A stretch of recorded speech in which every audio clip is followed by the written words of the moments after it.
Kodmani has been in touch with the observers on the ground, and she joins us now live. Bassma, firstly, what have they said to you? The meetings with the Arab League are all about the capacity of the League to conduct the mission. We have every indication that the intention is good and that they're working in good faith.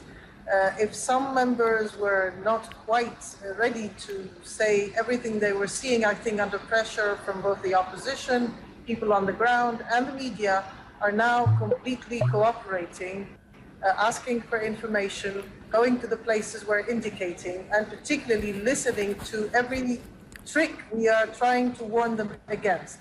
Only today, there were indications again of the observers being taken to one neighborhood and told that it was another neighborhood. So they were taken to a quiet neighborhood.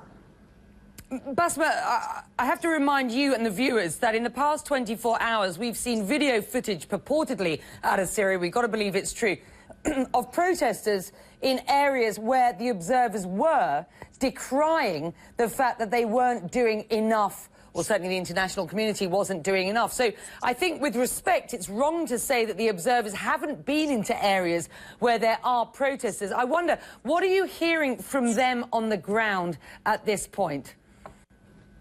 They have, I think they've had real difficulties beginning their work. And I think they were underestimated the tricks that the regime could play. And they did not realize that they really needed cooperation from people on the ground and from the opposition. They are now, I think, much more attentive to what we're saying. I think this is most important. I do believe that in the coming days there will be some improvement in their movements and their vigilance. Now, that does not mean that they have the capacity to really cover much of what the reality is on the ground. And that's our concern.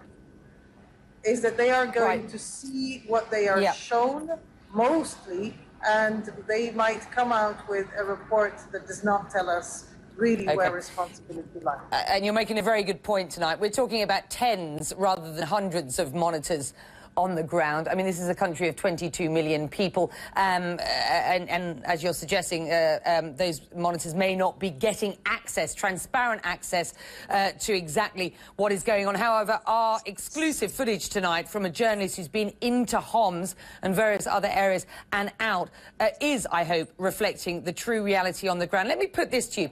In our last report, there are defectors in a neighbourhood of Homs saying that they are looking for NATO to impose or consider imposing a no-fly zone. They say that would encourage others who are concerned about defecting from a government, a military that they now no longer believe in. It would encourage them to get on and do that.